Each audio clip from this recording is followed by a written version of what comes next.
এখন আমরা করব নবম দশম শ্রেণীতে ইংরেজি দ্বিতীয় পত্র এক কোশ্চেন কুমিল্লা বোর্ড 2020।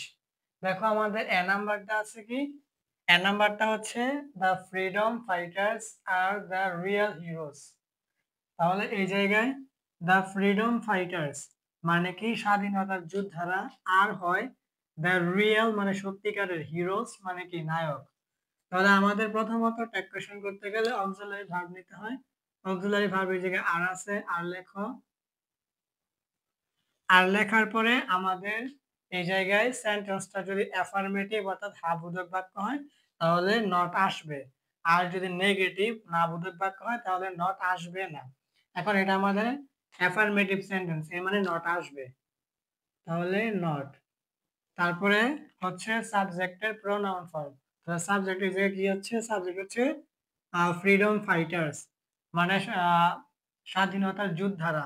দেখো এই জায়গায় যদি এস, এই এসটা না থাকতো তাহলে হয়তো ফাইটার মানে যোদ্ধা। এখন এই জায়গায় এস থাকার কারণে হচ্ছে ফাইটার্স মানে যোদ্ধারা। যেমন পেন মানে কলম, এস যোগ করলে কিন্তু পেন্স কলম গুলো। তারপরে বয় ছেলে, এখন এস দিলে কিন্তু বয়েস ছেলেগুলো। গার্ল মেয়ে, গার্লস মেয়েগুলো, অর্থাৎ নাউনের সাথে এস যোগ করলে এটা কি হয়ে যায়, প্লুরাল হয়ে যায়। তো এই জায়গায় ফাইটার্স এর মানে কি, এটা নায়কগুলো বা যোদ্ধাগুলো, দা ফ্রিডম ফাইটার্স মানে স্বাধীনতার যোদ্ধাগুলো, এর মানে প্লুরাল, তাহলে দে হবে। তাহলে এটা হবে আর নট দে বা আরেন্ট দে। তারপরে বি নাম্বারটা দেখো, nothing is greater than their sacrifice. তাহলে নাথিং ইজ গ্রেটার কোনো কিছু হয় না মহৎ, দেন মানে চেয়ে, দেয়ার মানে তাদের, স্যাক্রিফাইস মানে কি আত্মত্যাগ। তাহলে nothing is greater than their sacrifice মানে তাদের আত্মত্যাগের চেয়ে কোনো কিছু আর মহান নেই, মানে তাদের আত্মত্যাগটাই সবচেয়ে বেশি মহান। তাহলে প্রথমত আমাদের অক্সিলারি ভার্ব এই জায়গায় ইজ আছে, ইজ লেখো। তারপরে আমরা জানি সেন্টেন্সটা যদি অ্যাফার্মেটিভ মানে হাবোধক হয় তাহলে নট আসবে, আর যদি নেগেটিভ না বোধক হয় তাহলে নট আসবে না। এখন এই জায়গায় এটা কিন্তু আমরা নাথিং মানে কোনো কিছুই না, এর মানে এটা কি নেগেটিভ সেন্টেন্স না বোধক বাক্য, এর মানে এই জায়গায় নট আসবে না। তাহলে একদম পরে কি, পরে হচ্ছে আমাদের সাবজেক্টের প্রনাউন রূপটা। এখন সাবজেক্টে যে কোনটা, নাথিং, নাথিং হচ্ছে সাবজেক্ট মানে কোনো কিছুই না। এখন নাথিং এর সাবজেক্টটা কি হবে বলো তো, আমি আগে বলে দিই শোনো, নাথিং, এনিথিং, সামথিং, এভরিথিং, এই যে অর্থাৎ যে শব্দগুলো আপনার থিং আছে এগুলা সাবজেক্ট হচ্ছে ইট।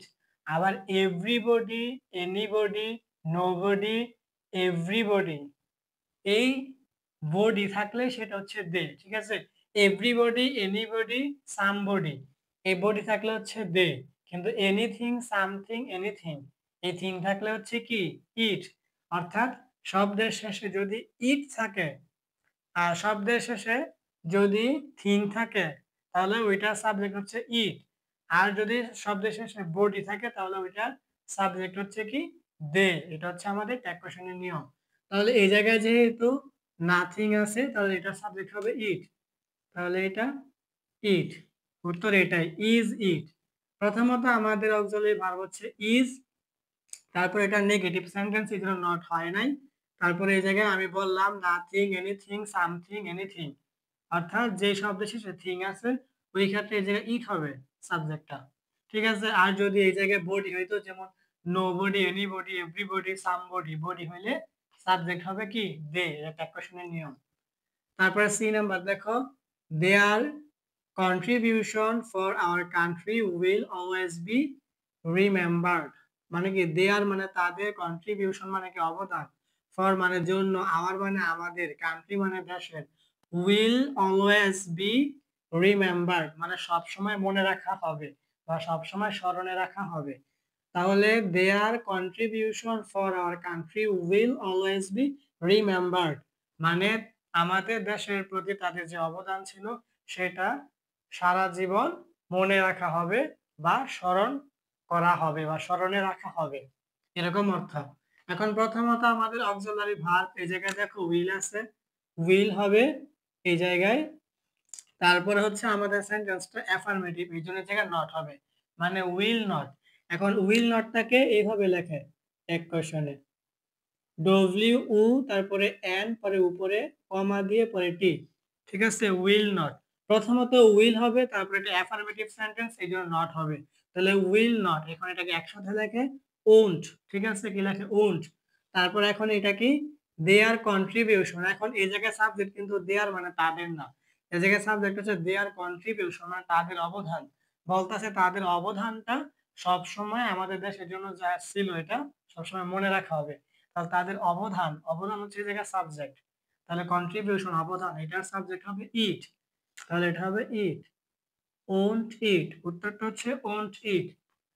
তারপরে ডি নাম্বারটা দেখো, we should never neglect them, তাহলে উই মানে আমরা বা আমাদের, শুড মানে উচিত, নেভার মানে কখনোই না, নেগলেক্ট মানে কি অবজ্ঞা করা, দেম মানে কি তাদের, তাহলে we should never neglect them, আমাদের উচিত কখনোই তাদের অবজ্ঞা না করা, আমাদের উচিত কখনোই তাদের অবজ্ঞা না করা, সেটা হচ্ছে অর্থ।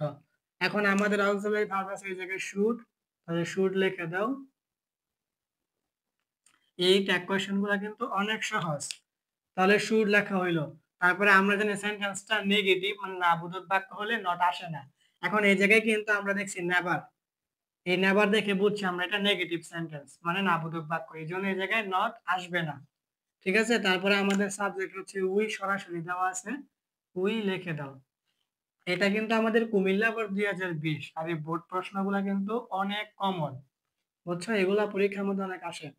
তারপর E number, every citizen of Bangladesh must have due respect for them, every citizen মানে প্রত্যেকটা নাগরিকেরই, অফ বাংলাদেশ মানে বাংলাদেশের, মাস্ট হ্যাভ মানে অবশ্যই থাকতে হবে, ডিউ রেসপেক্ট মানে সম্মান, ফর দেম মানে তাদের জন্য, তাহলে every citizen of Bangladesh must have due respect for them মানে বাংলাদেশের প্রত্যেকটা নাগরিকেরই সম্মান থাকতে হবে তাদের জন্য, ঠিক আছে, এরকম অর্থ।